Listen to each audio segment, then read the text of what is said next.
아마 나는 가수다라는 프로그램을 여러분 다 알고 계실 것 같아요. 저는 이 당시에 군대에 있었는데요. 이 프로그램이 토요일 저녁 6시에 방영이 되었거든요. 그래서 군대에서 토요일 저녁 6시에는 뭘 하는 시간이냐면 보통 저녁 먹고 개인 정비를 하는 시간입니다. 즉 자유롭게 하고 싶은 것들을 하는 시간이에요. 그래서 쉬고 싶은 사람들은 내부만에서 그냥 TV를 보면서 쉬기도 하고요. 또 이 시간에 운동을 하고 싶은 사람들은 헬스장, 탁구장, 당구장으로 이렇게 흩어져서 각자 또 운동도 하고, 또 빨래가 밀린 사람들은 이 시간을 이용해서 빨래도 하고, 또 샤워를 하는 사람들도 있습니다. 어쨌든 다 이게 흩어져 있다라는 거죠. 그런데 이 어느 시점이 되면 내부만에서 누가 소리를 칩니다. 김범수 차례입니다라고 소리를 칩니다. 이때 당시에 이 김범수가 제일 유명한 가수여서 다른 가수들은 잘 안 듣는데 이 가수만 나오면 다 듣고 싶어해서 이등병이 소리를 쳐주는 거예요. 김범수가 노래할 차례라고. 그런 사람들이 각자 내무반으로 빠르게 이렇게 뛰어갑니다. 그럼 한번 그 모습을 상상해 보시겠어요? 장성 여럿이 조그마한 TV 앞에 모여서 숨을 죽이고 그 노래를 듣는 모습. 복도가 아주 조용합니다. 방해하면 안 됩니다. 혼납니다. 조용히 그 노래를 감상해야 되기 때문에. 군대뿐만이 아니었습니다. 당시의 한국 사회와 문화 전체에서도 매우 큰 이슈를 끌었습니다. 사람들이 좋은 노래, 감동적인 노래, 마음을 울리는 노래를 듣고 싶어 하는 것도 있었겠지만 그보다 과연 누가 우리나라에서 진짜 제일 노래를 잘하는 가수인가에 대한 호기심도 있었던 것 같아요. 누가 진짜 잘하나, 누가 제일 잘하나. 우리나라 사람들 경쟁 좋아하잖아요. 누가 제일 잘하는지를 확인하고 싶었던 거죠. 그리고 가수들도 자신이야말로 내가 최고의 가수라는 것을 증명해 보고 싶었던 그런 열망이, 그런 욕구가 있었던 것 같아요. 이게 잘 맞물려서 이 사람들의 니즈와 이 사람들의 욕구가 잘 맞물려서 이 프로그램이 성공했던 것 같습니다. 다른 이야기지만 약 2000년 전에도 이와 비슷한 일이 있었습니다. 수백 년 동안 유대인들은 하나님께서 예언하신 메시아를 기다려왔습니다. 스스로 자신이 메시아라고 주장하는 사람들이 그 당시에도 있었고요. 또 어떤 경우에는 자기가 주장하진 않는데 옆에 있는 사람들이 당신이 메시아인 것 같다고, 놀랍다고 이러면서 어떤 사람들을 메시아로 이렇게 추켜 세우는 경우도 있었습니다. 특별히 로마의 식민지가 된 상황 속에서 메시아에 대한 기대와 소망이 하늘을 찌를 수밖에 없죠. 그래서 이런 오해들과 오류들이 자연스럽게 많이 생겨났던 것입니다. 그러나 결과는 항상 같습니다. 처음에만 잠깐 반짝할 뿐 진짜가 아니기, 메시아가 아니잖아요. 그러니까 보여줄 수 있는 게 없는 거예요. 메시아로서. 그러니까 금방 정체가 들통이 나고 사람들은 그냥 흩어질 뿐이었습니다. 그럼에도 메시아에 대한 사람들의 목마름과 니즈는 멈추지 않았습니다. 그런데 바로 그때 진짜 메시아가 이 땅에 오셨습니다. 사람들이 진짜 메시아를 보고 싶어할 그때, 갈망하고 있을 그때, 그리고 하나님의 입장에서도 이제는 나의 아들 독생자 예수를 보내어 이 세상을 구원하셔야 될 때가 됐을 때, 그때 예수님이 오셔서 내가 메시아다, 내가 바로 그다라고 말씀을 하고 있는 것이죠. 이것을 헬라어로 에고 에임이라고 하는데요. 나는 땡땡이다, 나는 무엇이다 라고 말하는 방식입니다. 요한복음에서는 총 7번의 에고 에이미가 등장합니다. 한번 보시면 첫 번째로 나는 생명의 떡이다, 나는 세상의 빛이다, 양의 문이다, 선한 목자다, 부활이요 생명이다, 길이요 진리요 생명이다, 마지막으로 오늘 본문에 나오는 나는 참 포도나무다. 7은 완전수잖아요. 예수님께서 완전하신 메시아라는 것을 보여주고 있습니다. 그리고 또 이 순서도 다 의미가 있습니다. 예수님이 그냥 순서 상관없이 아무거나 무작위로 먼저 말씀하신 게 아니라 이 순서에도 다 의미가 있다라는 거예요. 갈수록 예수님의 존재와 구원에 대한 설명이 점점 더 깊어지고 있음을 볼 수 있습니다.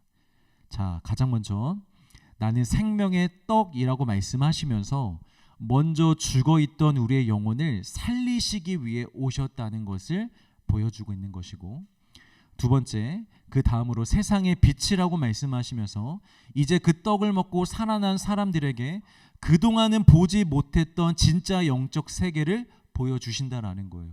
무엇이 가짜였고 무엇이 진짜인지, 무엇이 악한 것이고 무엇이 선한 것인지 하나님께서, 예수님께서 빛을 비춰주셔서 보게 하신다라는 거죠.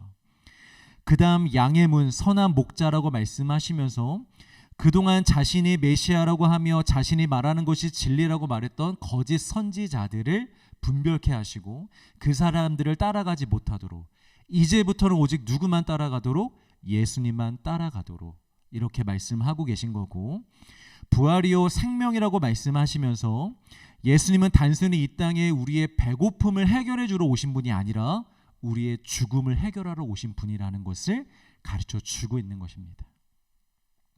그러면서 우리에게 천국을 소망하도록 그런 믿음을 심어주시는 거고, 그리고 길이요 진리요 생명이라고 말씀하시면서 이렇게 예수님을 통해서만이 그 천국에 하나님이 다스리시는 하나님 나라에 들어갈 수 있음을 보여주고 있는 것입니다. 여기에도 다 순서가 있는 거예요. 사실 여기까지만 봐도 충분해 보입니다. 죽었던 우리 영혼이 살아나고 거짓 진리들이 드러나고 참 진리가 밝혀졌으며 죽음의 문제가 해결되었고 하나님께로 가는 길이 열렸습니다. 이제 하나님 나라가 어디에 있는지도 알게 되었습니다. 이 정도만 해도 이미 예수님이 하실 일은 다 이루신 것처럼 보입니다. 그러나 아직 한 가지 남아있는 게 있습니다. 이게 사실은 가장 중요합니다. 그것이 무엇이냐면, 그럼 우리는 어떻게 그 길을 갈 수 있는가? 이제 길은 다 알게 되었어요. 하나님이 어디 계신지도, 어디로 가야 우리가 구원을 얻는지도 다 알게 되었어요. 그럼 이제 중요한 건 무엇이냐? 그 길을 어떻게 갈 수 있냐라는 거예요. 당연한 것이지만 구원의 관점에서 보면 놀라운 사실이 하나 있습니다.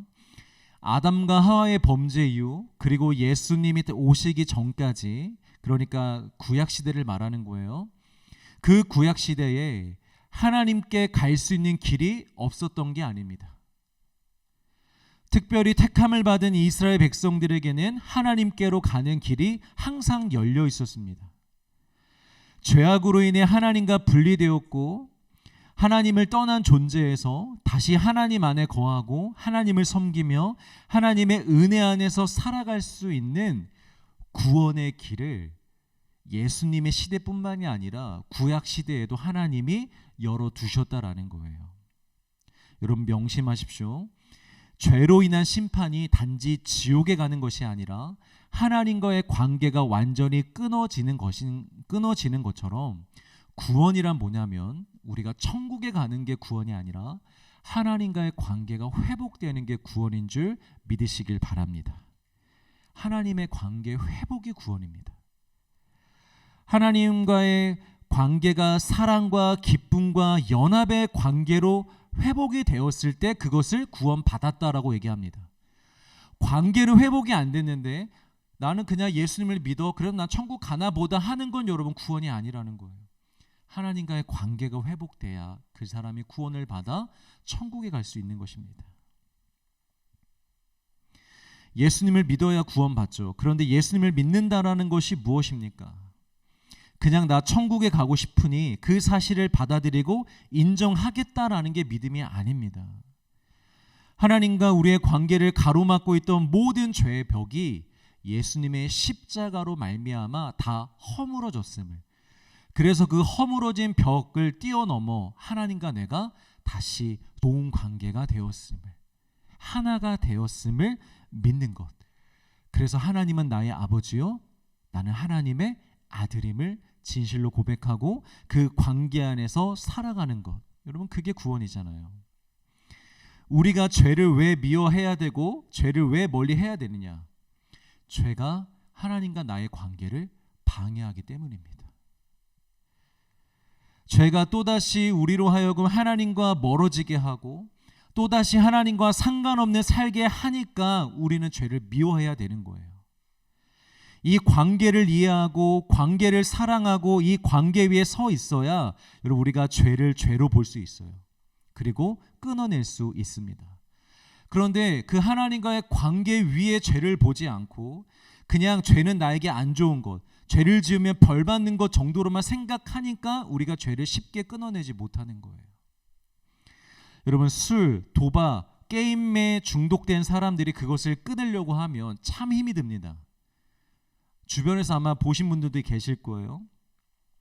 그런데 간혹 가다가 그 어려운 것을 끊는 사람들이 있기는 합니다. 그런데 보통 어떤 경우에 끊을 수 있냐면 뭐 자신의 건강이 나빠지거나 자신의 상황이 어렵게 되거나 이런 경우는 매우 드뭅니다. 정말 자기가 피폐해지고 죽기 직전까지 가도 중독에서는 그걸 끊기가 매우 힘들다고 합니다. 그런데 그나마 그것들을 언제 끊을 수 있냐면 그 전까지 내가 정말 좋은 관계 속에 있었던 가족들, 정말 사랑과 신뢰 속에 있었던 가족들과의 관계가 깨지기 시작할 때, 어느 날 돌아봤더니 내가 너무 사랑했던 나의 아내가 너무 고통하고 있고, 나를 존경하고 나를 사랑하며 나를 잘 따르던 나의 자녀들이 자신 때문에 괴로워하고 이젠 자신 곁에 오지 않으려고 할 때, 어느 순간 그걸 깨닫게 되었을 때, 가족 간의 관계가 망가지게 되었을 때, 그 관계의 위기감을 느낄 때 그나마 끊을 가능성이 있다고 합니다. 여러분, 우리가 죄를 짓지 않으려고 노력만 해서는 안 됩니다. 그건 죄 못 끊습니다. 죄를 미워하지도 않습니다. 미워할 수가 없습니다. 생각을 바꿔야 됩니다. 먼저 하나님과 올바른 관계를 맺어야 됩니다. 진짜 하나님과의 관계를 잘 맺고 있어야 우리가 죄를 미워할 수 있습니다. 왜냐? 이 죄가 자꾸 하나님과의 관계를 깨트리니까. 하나님과의 올바른 관계 안에서 살아가시길 주의 이름으로 축복합니다. 그 관계를 사랑하시고 그 관계 위에 세워지기를 바랍니다. 다시 구약으로 돌아와서, 그래서 하나님은 구약 내내 이 말씀을 하십니다. 좌로나 우로나 치우치지 말고 나의 말을 다 지켜 행하면, 그래서 나와 너희가 좋은 관계를 계속해서 맺게 된다면 내가 너희와 항상 함께 할 것이고 너희를 떠나지 않을 것이고 너희의 하나님이 되리라. 이 관계를 계속해서 유지하시겠다라는 거죠. 하나님과의 올바른 관계는 뭐다? 구원이다. 그게 구원이에요. 그러니까 구약 시대에도 하나님이 그들에게 구원의 길을 이미 주셨던 거예요. 자, 보십시오. 그들이 길이 없어서 멸망했던 것이 아닙니다. 길이 분명히 있었습니다. 하나님과 관계를 잘하면 됐습니다. 그러나 문제는 무엇이었냐면 그 길을 제대로 걸어갈 수가 없었던 거예요. 그 길을 끝까지 걸어가지 못했던 거예요. 중간에 포기하고 하나님과의 관계를 포기하고 우상에게 돌아갔던 것입니다. 그래서 그들이 멸망하게 된 거죠. 그런데 복음의 시대에 길이 다시 열렸습니다. 이 길은 새로운 길이고 완전한 길입니다. 길은 나아가야 길이죠. 나아가지 못하면 길이 아니라고 했습니다. 그럼 이제 여기서 중요한 것은 무엇이냐면, 그럼 우리는 어떻게 이 길을 걸어갈 수 있는가? 구약 시대 이스라엘 백성들은 주신 길을 걸어가지 못해서 멸망했는데, 새로운 길이 우리에게 임하긴 했지만 이 길을 우리는 과연 어떻게 걸어갈 수 있겠는가? 어떻게 하면 이 길을 끝까지 걸어갈 수 있겠는가 하는 것이죠. 그 방법을 예수님이 마지막 7번째 에고 에이미, 나는 포도나무요 너희는 가지니라, 이 말씀으로 해답을 주고 계신 거예요. 나는 포도나무고 너희는 가지니 나를 떠나지 말고 나에게만 붙어 있으면 된다라는 거죠. 오직 예수님께만 붙어 있으라는 거예요. 그러면 이 길을 끝까지 갈 수 있다는 것입니다. 이 길을 갈 뿐만이 아니라 이 길을 가는 동안에 우리에게 수많은 좋은 열매들을 맺을 수 있다라는 것이죠. 믿으시길 바랍니다. 자, 오늘 본문이 바로 이 이야기를 하는 것인데 우리 한 절씩 같이 보도록 하겠습니다. 우리 1절 말씀을 같이 읽습니다. 시작. 나는 참 포도나무요 내 아버지는 농부라. 예수님은 포도나무시고 하나님 아버지는 그 나무를 가꾸시는 농부입니다. 당시 유대인의 유명한 과실나무들이 몇 개 있었어요. 대표적으로 올리브나무, 감람나무가 있었고 또 하나는 무화과 나무가 있었죠. 그런데 여기서 예수님은 특별히 포도나무라고 지칭하십니다. 왜 하필 포도나무였을까? 그 중에 가장 흔했기 때문일까요? 그건 아닙니다. 여기에는 아주 중요한 의미가 담겨져 있습니다. 구약 성경에서 포도나무는 이스라엘의 민족을 상징하는 나무였습니다. 우리 시편 80편 8절 말씀을 읽습니다. 시작. 주께서 한 포도나무를 애굽에서 가져다가 민족들을 쫓아내시고 그것을 심으셨나이다. 애굽에서 가져온 나무, 이 나무가 의미하는 게 뭐예요? 이스라엘 민족을 의미하는 거예요. 애굽에서 출애굽한. 그러면 쫓겨난 민족들은 누굴 말할까요? 가나안의 여러 이방 민족을 말하는 것입니다. 그러니까 하나님께서 약속의 땅 가나안에 이스라엘 백성들을 포도나무로 심으신 거예요. 그리고 농부가 되신 하나님의 손길 안에서 스스로 좋은 열매를 맺고 하나님을 기쁘게 할 열매들을 맺으며 그렇게 영과 육 다 풍요롭게 살아가도록 하나님이 세팅을 다 해놓으신 겁니다. 이 그림이 여러분 그려지시죠? 그런데 이 포도나무가 어떻게 됐느냐? 이사야 5장에서는 처음에 하나님은 분명히 극상품의 가장 좋은 포도나무를 심으셨는데 결과는 들포도, 그러니까 겉모습은 포도이긴 한데요, 도저히 먹을 수가 없는 열매를 맺는 나쁜 나무로 변질됐다고 이사야에서 그렇게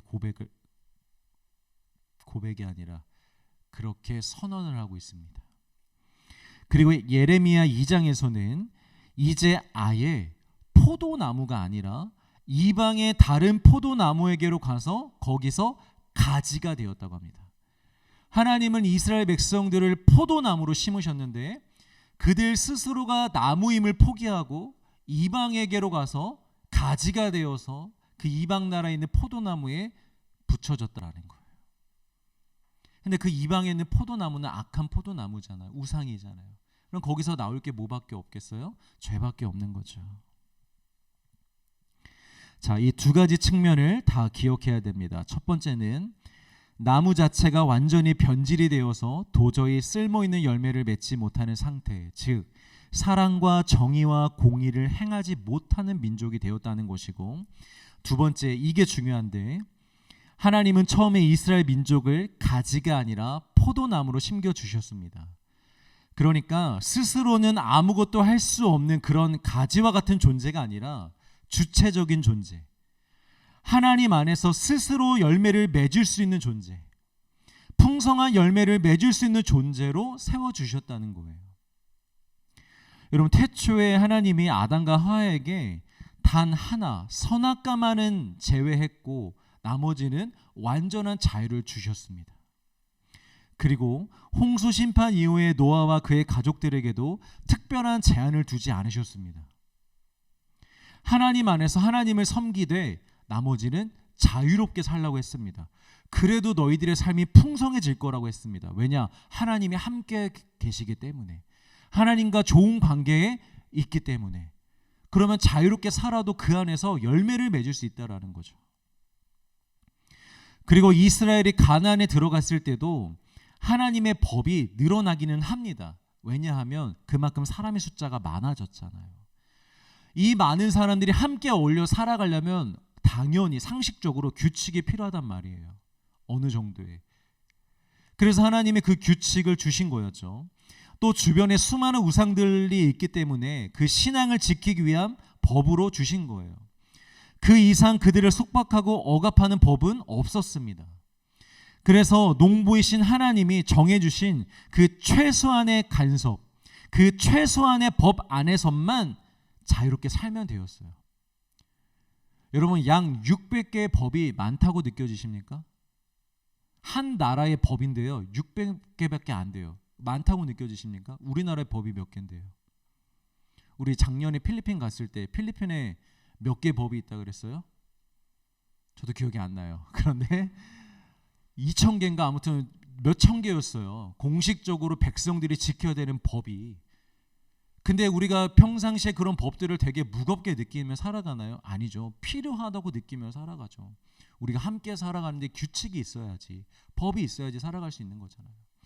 하나님도 최소한의 법만 주신 거예요. 우리가 행복하게 살아가도록, 질서 있게 살아가도록.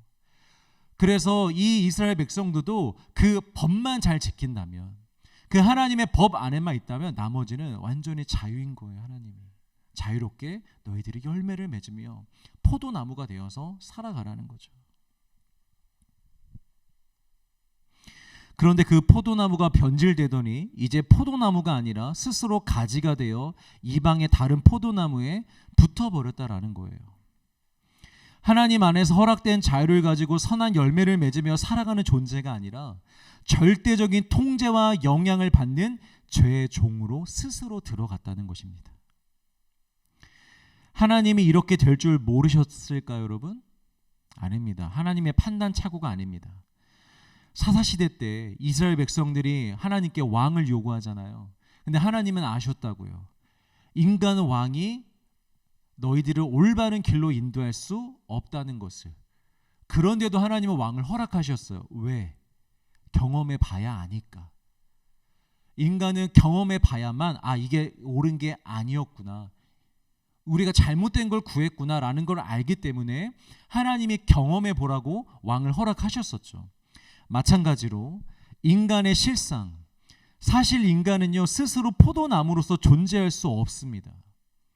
농부이신 하나님이 나무에다가 물을 주고 햇빛을 주고 필요한 은혜를 다 채워주더라도 우리 인간은 스스로는 선한 열매를 맺을 수 없는 존재라는 것을 하나님이 증명해 보이시기 위해서 처음에 이스라엘 백성들을 포도나무로 심어주셨다라는 거예요.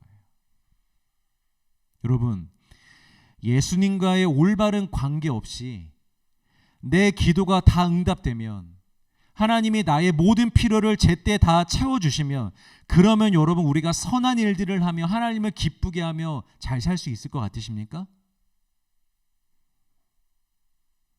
물도 주고 햇빛도 주시고 나무가 자라기에 필요한 모든 조건들을 다 채워주시면 여러분 우리는 과연 하나님을 잘 섬기며 살아갈 수 있을까요? 선한 열매를 맺으며 살아갈 수 있을까요? 아니라는 거예요. 우리는 애초에 그런 존재가 아니라는 거예요. 이스라엘 백성들과 우리를 다르게 보면 안 됩니다, 여러분. 우리는 이스라엘 백성들과 똑같은 사람들입니다. 이스라엘이 하나님의 뜻을 드러내는 민족으로 택함을 받았습니다. 그런데 그것이 그들이 특별해서 받은 게 아닙니다. 제가 좀 이렇게 극단적으로 좀 표현을 하자면 한 민족이면 충분했습니다. 하나님에게 딱 한 민족만 데려다가 이 민족을 통해서 하나님도 드러내 보이시고 인간의 실체를 드러내 보이시기에 충분하셨다라는 거예요. 왜냐? 다른 민족, 다른 사람들도 얘네와 다 똑같기 때문에. 그래서 굳이 다른 민족까지 다 여러 민족을 보여주실 필요가 없는 거죠. 그러니까 여러분 명심하십시오. 우리는 나무가 아닙니다. 햇빛과 물, 내 필요가 다 채워진다고 여러분 스스로 잘 살 수 있는 존재가 아닙니다. 우리는 가지입니다. 스스로는 아무것도 할 수 없습니다. 절대적인 의지의 대상이 필요합니다. 이걸 인정하시길 주의 이름으로 축복합니다. 그래서 예수님이 이렇게 말씀하시는 거예요. 하나님은 여전히 농부이시고 그 농부가 심은 참 포도나무, 진짜 열매를 맺을 수 있고 생명의 열매를 맺을 수 있고 하나님이 기뻐하실 열매를 맺으며 영적 이스라엘을 풍요롭게 할 수 있는 그 진짜 포도나무는 너희가 아니라 나야 라고 말씀하시는 거예요. 그리고 너희는 가지니 이제부터 너희가 나무인 척 하며 살아가려고 하지 말고 나무가 되려고 하지 말고 가지로서 나만을 의지하고 나에게만 붙어서 살아가. 그러면 너희들의 삶 가운데 열매들이 맺힐 거야 라고 말씀해 주고 있는 것이죠. 이 다음 말씀들은 매우 쉽고 명확합니다. 나무에 붙어 있으면 살고 떨어져 나가면 죽습니다.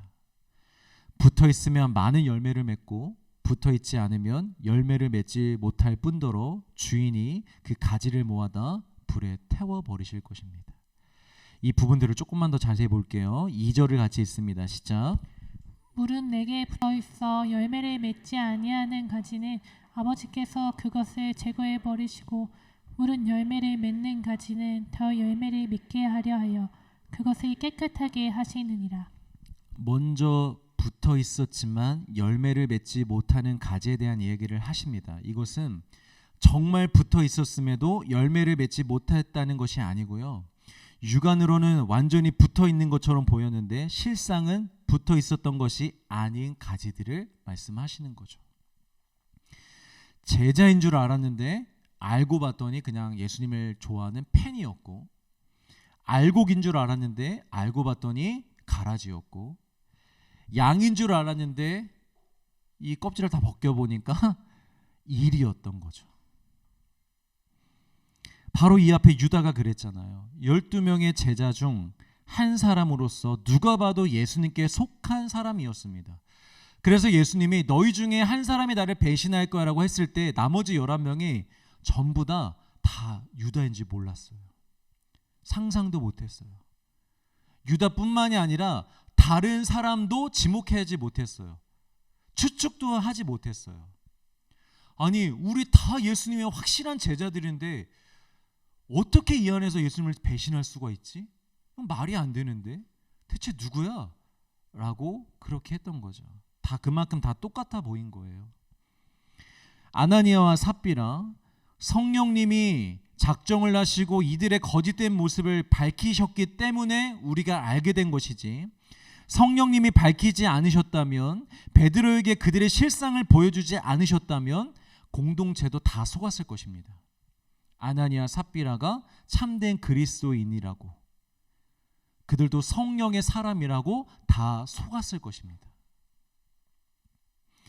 성령님이 밝히시지 않을 뿐이지 오늘날 교회 안에도 예수님에게 붙어 있지 않은 사람들이 많을 것입니다. 교회만 다닌다고, 예배만 드린다고, 찬양도 하고 눈물도 흘리고 같은 고백을 한다고 해서 다 그리스도인이 아닙니다. 그런 행위와 반응은요, 예수님을 진실로 영접하지 않고 십자가를 통과하지 않아도 종교심으로도 얼마든지 할 수 있는 것입니다. 그런 종교 행위 말고 진짜 성령의 열매가 맺어졌느냐, 그의 삶 속에 사랑과 공의와 정의와 생명의 열매가 있느냐, 여러분, 이게 중요하다는 거예요. 한 가지 오해하시면 안 되는 것은, 처음에는 예수님을 잘 믿었는데 제대로 살지 못하고 노력하지 않아서 열매를 맺지 못하면 우리의 구원이 취소된다는 말이 아닙니다. 신앙생활을 아무리 열심히 했어도 종교적 행위와 노력만으로도 만들어낼 수 있는 열매밖에 없다면, 그 이상의 열매가 없다면 애초에 예수님께 붙어 있던 사람이 아니라는 거죠.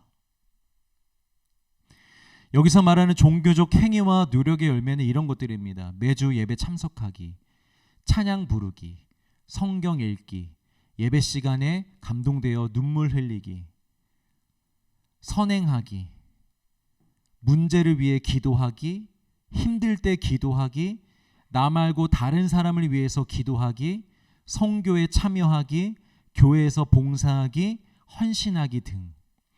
물론 이런 것들을 그리스도인, 참된 그리스도인들도 당연히 다 하는 것입니다. 그런데 예수님을 믿지 않아도 이런 것들은 누구나 할 수 있는 일이라는 거예요. 심지어 다른 의도로 하는 것도 아니에요. 나름 선한 의도로 자발적으로 하고 있기 때문에 자신도 속는 거예요. 자기 자신도 예수님을 믿는다고 생각하고, 내가 선한 일을 한다고 생각하고, 좋은 일을 한다고 생각하고, 하나님이 기뻐하실 거라고 생각하고 그 일들을 한다는 거예요. 실제로 예수님께 붙어 있지는 않는데 그렇게 자기를 속이는 거예요. 여러분, 그래서 더 무섭고 비참하고 안타까운 것이죠. 자연 세계에서 여러분, 실제 나무가 가지에 붙어 있지 않으면서 붙어 있는 척하는 가지는 없어요.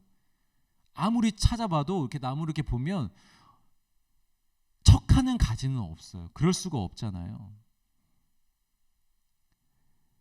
붙어 있지만 실상 열매를 맺을 수 없는 잘못된 가지들은 있죠. 그런 가지들을 영적으로 보자면 실제로는 붙어 있지 않았던 것과 같다는 것으로 보시면 됩니다. 어쨌든 이런 가지들, 열매를 맺지 못하는 가지들은 어떻게 되느냐? 하나님이 봐주시는 것이 아니라 주인이, 농부가 그 가지들을 잘라내고 불에 태운다는 것입니다. 실제로 농부가 가지치기를 할 때 세 가지 종류의 가지치기를 합니다. 첫 번째, 도장지라는 가지치기를 합니다. 이건 뭐냐면 쓸데없이 가지가 긴 거예요. 그래서 이 길기 때문에 여기에 가는 영양분이 많아요. 그런데 열매는 없는 거예요. 영적으로 보자면 이런 걸 수 있을 것 같아요. 신앙생활을 오래 했어요. 그래서 교회에서 말도 많아요. 교회에서 하는 것도 많아요. 그러나 열매가 없어요. 사랑의 열매가 없고 복음의 열매가 없어요. 오랫동안 신앙생활을 했음에도 불구하고. 자, 두 번째, 세력지라는 가지치기가 있습니다. 이건 뭐냐면 긴 게 아니라 과도하게 굵은 걸 말하는 거예요. 그래서 주변의 영양분을 다 뺏어서 자신의 크기를 키우고 세력을 키운 거예요. 그 가지가. 그런데 열매는 맺지 못하는 거죠. 영적으로 보자면 교회 안에서 영향력도 있고 신앙의 명성은 있지만, 그래서 교회를 좌지우지하기도 하지만 정작 성령의 열매는 없는 거죠. 마지막, 겹침지라고 있습니다. 이건 뭐냐면 다른 가지와 겹쳐서 이 안쪽에 있는 가지가 햇빛을 받지 못하도록, 통풍이 되지 못하도록 막는 가지예요. 그러니까 영적으로 보자면 선한 열매는 맺지 못하면서 자꾸 다른 사람들을 시험에 들게 하는 사람들, 이런 사람들 있어요, 없어요? 있어요. 다행히 우리 교회는 아직 없어요. 그러나 어느 정도 규모가 되는 교회 가보면 반드시 이런 사람들이 있어요. 돌아다니면서 여러 사람 시험에 들게 하는 사람들. 이런 가지들이 있으면 진짜 가지들이 열매를 제대로 맺을 수 없기 때문에 농부가 다 가지치기를 한다라는 거죠. 농부 대신 하나님께서도 하나님의 때에 이런 가지들을 잘라내어 불에 태우실 것입니다. 최종적으로 영원한 심판을 받게 된다는 거죠. 여러분, 제가 목회자로서 저 자신도 두려운 마음으로 항상 제 자신을 확인하며 살아갈 것입니다. 나는 과연 하나님께, 예수님께 붙어있는 가지인지. 목회자라고 여러분 다 붙어있는 게 아닙니다. 목회자도요, 예수님께 붙어있지 않은 목회자들이 더 많습니다. 저도 이것을 두려워하면서 제 자신을 돌아보며 늘 갈 것입니다. 그리고 맡겨주신 교회와 성도들을 위해서도 계속 이렇게 목회할 것입니다. 자기 자신에게 속는 사람이 없도록, 그래서 평생 교회를 다녔어도 마지막에 주께서 모르신다 하는 영혼들이 없도록 계속해서 외치고 경고하고 알릴 것입니다. 무조건 안전하다고 얘기하지 않을 것입니다. 예수님께 붙어 있어야만, 열매가 있어야만 구원받는 하나님의 그리스도인 될 수 있다고 외칠 것입니다. 그리고 관점을 좁혀서 이것을 개인의 신앙으로 적용해 볼 수도 있는데요. 버리고 쳐낼 것들을 제때 버리고 제때 쳐내지 않으면 정작 열매를 맺어야 할 때와 열매를 맺어야 할 곳에서 열매를 맺지 못하게 될 수도 있다는 거예요. 우리 인생에도 가지치기가 필요하다는 것입니다. 죄악된 습관, 부정적인 생각, 영적 유익이 없는 관계, 내려놓지 않고 있는 욕심, 이미 지나간 것들을 계속해서 생각하는 그 미련, 그리고 하나님의 뜻을 거스르는 모든 불순종들, 이런 장가지들을 쳐내지 않고 우리가 계속해서 가지고 있으면 예수님께 붙어 있어도 영적인 어려움을 겪을 수 있다는 거예요. 여러분, 우리가 열매를 만들어낼 수 있는 것은 아닙니다. 그러나 우리가 열매가 맺어지는 것을 방해할 수는 있습니다. 이걸 잘 아셔야 돼요. 우리 스스로가 열매는 맺을 수 없어요. 열매는 성령으로부터, 예수님으로부터 나와서 맺을 수 있습니다. 그건 성령님께 달린 거예요. 그런데 그 열매가 나의 삶 속에 맺어지지 않도록 우리가 방해는 할 수 있다는 거예요.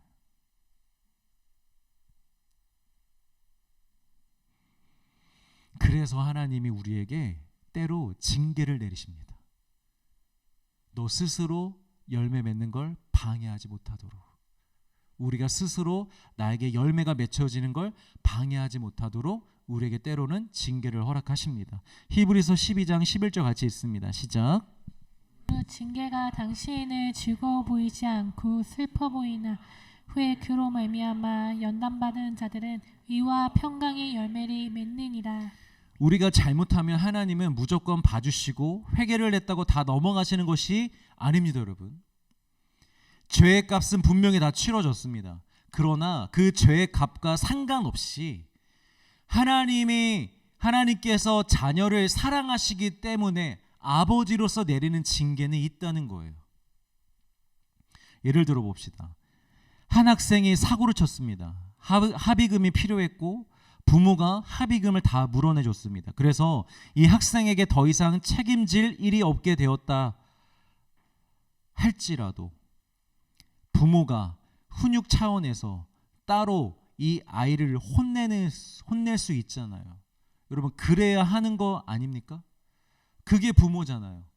합의금을 내줘서 더 이상 이 아들이 이 일에 대한 책임이 없게 만들어 주셨다고 거기서 끝낼 수 있는 게 아니라 아버지로서, 부모로서 따로 데려다가 혼내야죠. 이렇게 하면 안 되는 거야. 이건 잘못한 거야. 반성해. 이렇지 않으면, 이렇게 훈계 없이 매번 합의금만 내주면, 문제만 해결해주면 여러분 이 자녀가 어떻게 되겠습니까? 망가지는 거예요. 이 부모의 은혜를 악용하는 자가 되는 거예요. 부모님이 또 합의금 내주시면 되겠지 뭐. 우리 부모님 부자야. 내가 이렇게 사고 쳐도 우리 부모님 다 해결해 줄 수 있어. 이런 생각에 이것을 악용하며 살아가겠죠. 여러분, 이것과 같은 것입니다. 죄는 용서해 주셨고 해결해 주셨습니다. 더 이상 우리에게 정죄함은 없습니다. 믿으시길 바랍니다. 그러나 이제부터는 아버지의 훈육입니다. 우리 안에 불필요한 가지들 가지고 있으면 거기에 마음을 뺏기고 거기에만 집중하느라 정작 중요한 것을 신경 쓰지 못하고 그래서 중요한 열매를 맺지 못하게 하는 그 장가지들을 우리는 스스로 그걸 잘라내지 않으니, 우리가 스스로 반성하고 회개하여 그것을 버리지 않으니 아버지 되신 하나님이 아들아 일로 와봐, 이 가지는 쳐내야 돼 하시면서 훈육으로 그 가지를 쳐내 주신다라는 거예요. 여러분, 물론 즐거운 일은 아니죠. 여러분, 어떻게 이게 즐거운 일입니까? 슬프기도 합니다. 여러분, 아무리 더러운 것이 우리 몸에 있어도요, 내 살의 일부였기 때문에 그것을 쳐내면 아픕니다. 그러나 그렇게 해야만 정말 맺어야 할 열매를 맺을 수 있기 때문에 그렇게 하시는 것입니다.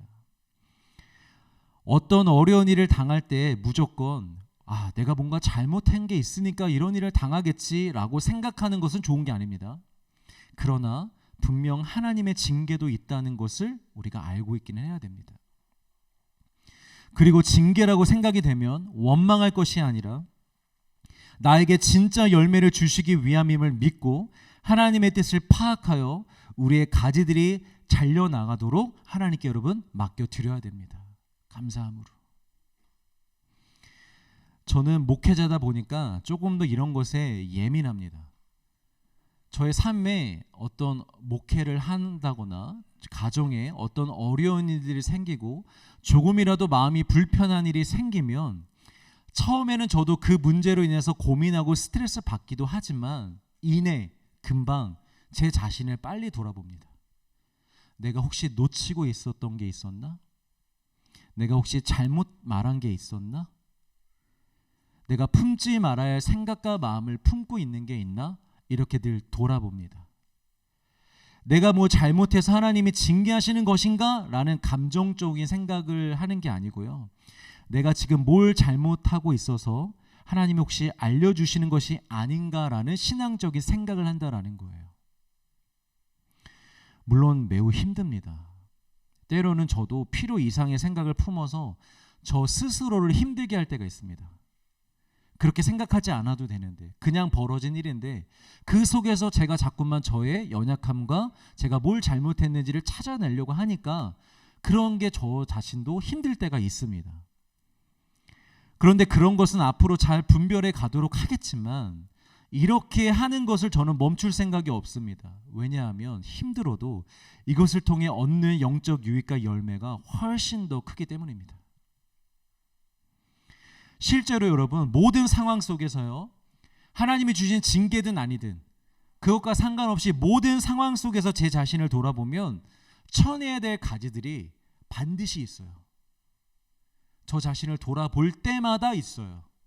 어느 순간 제 안에서 그런 가지들이 자라나서 그 가지들이 다 제 눈에 보여요. 그러면 그 상황들 속에서 그걸 발견하여 그 가지들을 제거하는 거예요. 그리고 여러분, 그 가지들을 쳐내고 회개하면 영적인 참 자유가 임하고요. 무엇보다 하나님께 더 가까이 갈 수 있는 것을 느끼게 됩니다. 바울이 한번 그랬잖아요. 가난에도 부에도 처할 수 있는 일체의 비결을 배웠다고. 아직 미숙한 게 너무나도 많지만 저도 제가 분명히 고백할 수 있는 고백이 있습니다. 어떤 상황 속에서도 좌절하지 않고 그 속에서 나를 향하신 하나님의 뜻을 캐치하고 나의 영적 유익을 발견할 수 있는 비결을 저는 배웠습니다. 그것이 뜻하지 않게 겪게 된 고난이든 제가 잘못해서 생긴 일이든 아니면 그로 인한 징계이든 어떤 상황에서든지 저는 안 넘어질 수 있는 게 아니고요. 넘어져도 금방 일어날 수 있는 비결을 배웠습니다. 사랑하는 성도 여러분, 환경과 사람이 여러분들의 열매를 맡고 있는 게 아닙니다. 우리의 열매를 맡고 있는 것은 내 안에 있는 나의 잔가지들입니다. 상황과 환경 탓하지 마시고 그 문제 해결되기까지 기다리지 마시고 우리 안에 있는 잔가지들을 먼저 다 쳐내시길 바랍니다. 어떤 상황 속에서도 그 잔가지를 보면 돼요. 그리고 그걸 쳐내면 돼요. 그러면 영적 유익을 반드시 경험하게 되고 우리 삶 속에 상황은 안 바뀌어도 문제가 해결 안 돼도 열매는 맺어집니다. 믿으시길 바랍니다. 자, 마지막으로 여기서 우리가 한 가지 조심해야 될 것은 이렇게 설교를 들으면 꼭 잘못 적용을 해서 열매에만 집중하는 사람들이 있어요. 아, 열매가 없으면 버려져? 진짜 열매가 있어야 돼? 그러면서 또 자기 힘으로 열심히 신앙생활을 하려고 하는 거죠. 열매들을 맺어보겠다고. 아니면 반대로 자기는 그렇게 열심히 못할 것 같다며 반포기 상태로 그냥 되는 대로 신앙생활을 하는 경우도 있습니다. 그런데 여러분, 예수님의 말씀은 지금 그 말이 아니잖아요. 열매는 우리 스스로 맺을 수 있는 게 아니라고요. 우리가 해야 될 건 뭐라고요? 나무이신 예수님께 붙어 있기만 하면 된다는 것입니다. 그러면 대체 예수님께 붙어 있는다는 말이 무엇인가? 4절에 보니까 우리가 예수님 안에 거하고 예수님이 우리 안에 거하는 것이라고 말씀하십니다. 우리가 예수님 안에, 예수님이 우리 안에. 이것을 좀 더 구체적으로 말씀드리면 예수님은 말씀이시기 때문에 우리가 말씀 안에 거하고 말씀이 우리 안에 거하는 것을 말하는 거예요. 예수님께 붙어 있는다라는 건. 그러면 말씀 안에 거하고 말씀이 우리 안에 거한다라는 건 무슨 말이냐? 말씀을 많이 읽는 것을 말할까요? 그러면 말씀 안에 우리가 거하는 거예요? 말씀을 암송하면 될까요? 그럼 우리가 말씀 안에 거하는 거예요? 아니면 말씀에 감동받고 말씀을 사모하고 좋아하면 돼요? 사람들하고 얘기할 때, 사람들이 세상적인 이야기할 때 나는 말씀을 사모하는 사람이야. 나는 이 말씀이 더 좋아 하면서 그런 말씀을 우리 삶 속에서 고백하면 되는 것인가요? 아닙니다. 요한복음 15장 9절과 10절을 같이 읽겠습니다. 시작. 아버지께서 나를 사랑하신 것 같이 나도 너희를 사랑하였으니 나의 사랑 안에 거하라.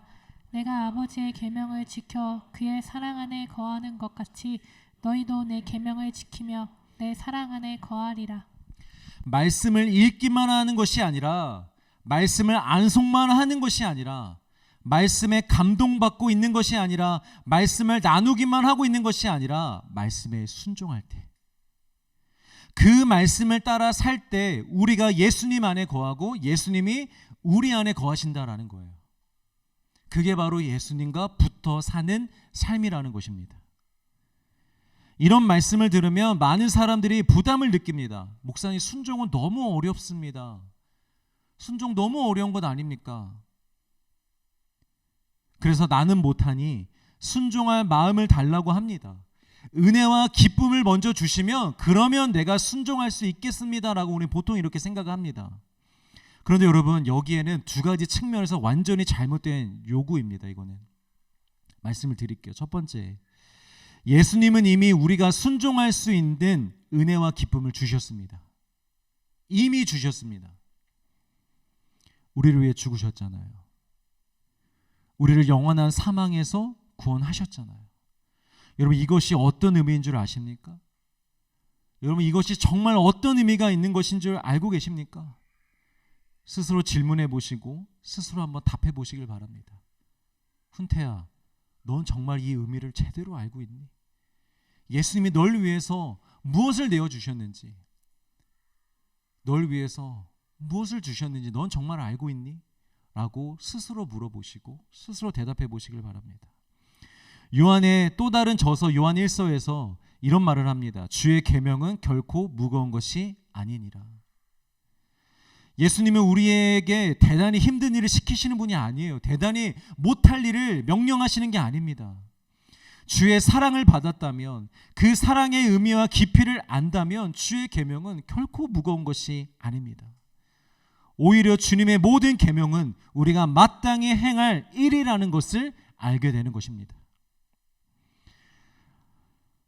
여러분, 우리 대학 진학을 위해서도 몇 년씩 하고 싶은 거 좀 참아가면서 공부에만 집중하는 삶을 살아봤잖아요. 연인과의 관계를 위해서 시간과 에너지와 마음을 거기에만 다 쏟아내어 보셨잖아요. 또 지금도 당장 우리에게, 우리 삶에, 우리의 미래에 실질적인 큰 유익이 되는 것이 있다면 여러분 이사 가실 거잖아요. 헉하는 연봉 주는 회사 있다. 그럼 여러분 이사 안 가실 거예요? 저는 성내동에 좋사오니 그 회사는 못 가겠습니다 하실 거예요, 여러분? 이사 가실 거잖아요. 시간 쓰실 거잖아요. 거기에 투자하실 거잖아요. 어떻게든지 그 기회를 잡으려고 하실 거 아니에요? 확실한 나에게 유익이 된다면, 도움이 된다면. 그런데 우리에게 영원한 생명을 주신 예수님의 말씀인데, 그리고 순종하면 구원 이상의 열매와 기쁨을 주신다고 하는데도 여러분 순종하기가 어렵습니까? 정말 못하시겠어요? 왜 우리가 이런 생각을 하는지 여러분 우리가 돌아봐야 돼요. 순종을 못하겠다고만 할 게 아니라 내가 왜 지금 순종을 못한다고 생각하고 있을까? 순종이 왜 어렵다고 생각하고 있을까를 생각해 봐야 돼요. 여기서 답을 찾으셔야 돼요. 그리고 진짜 우리가 순종해야 되는 이유를 찾으셔야 돼요. 그러면 여러분 순종할 수 있습니다. 그러면 순종은 무거운 짐이 되지 않습니다. 두 번째, 구원의 기쁨은 디폴트 값이고 그 이상의 기쁨이 필요하다고 해도 그 기쁨은 순종을 통해 얻는 것입니다. 우리 마지막으로 11절을 같이 읽겠습니다. 시작. 너희에게 이름은 내 기쁨이 너희 안에 있어 너희 기쁨을 충만하게 하려 함이라. 하나님께서 우리에게 기쁨을 충만케 채워주신 다음에 자 이제 기쁨 충만하지, 이제 순종할 수 있겠지, 순종해 보자 라고 하시는 것이 아니라 우리가 순종할 때 진짜 기쁨의 충만이 임한다는 거예요. 앞에서 예수님이 한 번은 그런 말씀하셨죠. 나의 양식은 하나님의 뜻대로 행하는 것이라고. 하나님이 예수님에게 양식을 주셔서 그 양식을 먹고 힘이 나셔서 야 이제 하나님의 뜻대로 한번 해볼 수 있겠다, 십자가를 질 수 있겠다 하면서 가신 것이 아니라 하나님의 뜻대로 행하는 그 행함을 통해 하나님 예수님이 채워지셨다라는 거예요. 양식이 그렇게 행함으로 살아갈 힘이 나셨다라는 거예요. 순종할 힘이 생기셨다라는 거예요. 마찬가지입니다. 기뻐야만 순종할 수 있는 게 아니라 순종해야 여러분 기뻐할 수 있는 것입니다. 이것이 영적인 원리입니다, 여러분. 계속해서 기쁨이 올 때까지, 할 수 있을 때까지만 기다리고 있으니 여러분 기쁨이 오겠습니까? 이런 말씀을 들어도 그래도 우리를 긍휼히 여기시고 예수님은 나를 불쌍히 여기실 거야 라며 순종은 안 하려고 하고 끝까지 먼저 도와달라고만 하는 사람도 있을 수 있는데 여러분 안 됩니다. 이거는 영적인 세계의 원리입니다. 하나님께서 정하신 원리입니다. 다른 방법으로 못하셔서가 아니라 그래야 참 순종을 배울 수 있기 때문에 하나님이 이 방법으로만 일하시는 것입니다. 그래서 이 방법을 끝까지 지키는 거예요. 여러분, 이렇게 하지 않으면 여러분들 순종 못 배웁니다.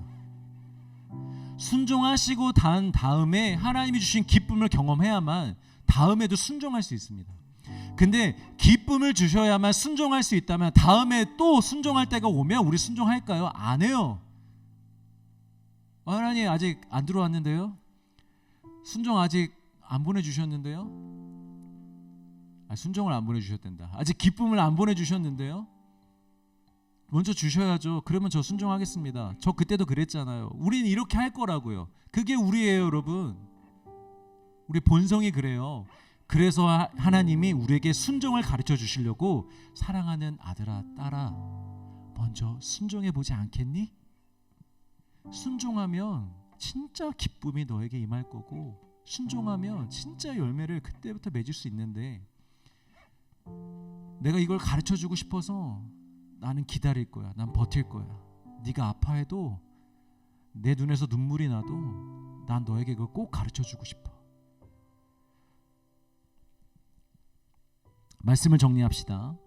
우리가 열매를 맺을 수는 없습니다. 그러나 우리가 할 수 있는 것이 있습니다. 순종함으로 예수님께 붙어 있는 것입니다. 완벽한 순종을 바라는 게 아니에요, 여러분. 예수님은 우리에게 완벽한 순종을 바라시지 않습니다. 완벽한 순종은 참 나무 되시는 예수님께서 이미 다 이루셨습니다. 이제 우리가 할 것은 더 이상 실패가 없는, 더 이상 정죄함이 없는 그 순종에 참여하는 것입니다. 넘어져도 괜찮습니다. 실수해도 괜찮습니다. 이미 우리는 목욕을 했으니 이제부터는 발만 씻으면 됩니다. 그리고 다시 일어나면 됩니다. 그러나 계속적인 순종함으로 예수님께 붙어 있기를 힘쓰는 삶을 살 때야 비로소 우리 삶에 놀라운 열매들이 맺혀지게 되는 줄 믿으시길 바랍니다. 7절에 내가 너희 안에 거하고 너희가 내 안에 거하면 무엇이든지 구하래요. 그러면 다 이루어주시겠대요. 이 말씀은 우리가 순종의 조건을 채우면 우리의 소원을 다 들어주신다는 게 아니라 예수님을 사랑함으로 예수님의 말씀에 순종하는 삶을 사는 자의 마음에는 육체의 정욕이 아니라 성령의 소욕, 예수 그리스도의 마음이 가득 차게 됩니다. 그 가득 찬 마음으로 예수님의 마음으로 구하는 모든 것들이 다 이루어진다는 거예요. 저희 아들 이한이가 우리 교회 성도들이 막 말씀으로 살아나고 새 가족들이 등록하고 영적인 부흥이 막 일어나요. 그런데 저 이한이에게 이 일이 무슨 기쁨이겠어요? 그 어린아이에게 이렇게 일어나는 영적인 일들이 무슨 소망이겠어요? 그저 사탕이나 주고 놀아줄 삼촌과 이모들만 필요할 뿐이지. 그러나 개인의 신앙을 가지고 그리스도를 사랑하며 예수님을 따르고 예수와 복음을 위해 삶을 드리겠다며 살고 있는 저에게는 그것만큼 영광이 없어요. 그것만큼 기쁨이 없어요. 그거면 돼요. 저는 그 영광만 누릴 수 있다면, 볼 수 있다면 다른 것 채워지지 않아도 괜찮습니다. 그리스도 안에 거하면 여러분 구하는 것 자체가 달라집니다. 구하는 게 달라져요. 그러면 여러분 뭐가 달라지는 줄 아세요? 얻는 게 달라져요. 얻는 게 달라져요. 옛날에는 사탕 주세요. 사탕 안 줘서 괴로워했다면 이제는 하나님의 영광을 달라고 기도하면서 하나님의 영광을 받아 이 땅에서 여러분 놀라운 열매를 맺으며 영적인 일을 하며 사람을 살리며 사람을 바꾸며 그렇게 살아갈 수 있는 것입니다. 할렐루야, 할렐루야. 이런 삶 살기를 소망하는 사람들 여기 붙어라. 우리 옛날 어렸을 때 놀 때 이런 거 많이 하잖아요. 이 게임 할 사람은 여기 붙어라. 여러분 이렇게 살고자 하시는 분들, 소망하는 사람들 여기 붙으십시오. 예수님께 붙으십시오. 순종함으로 붙어 삽시다. 우리 같이 찬양하고 기도하겠습니다.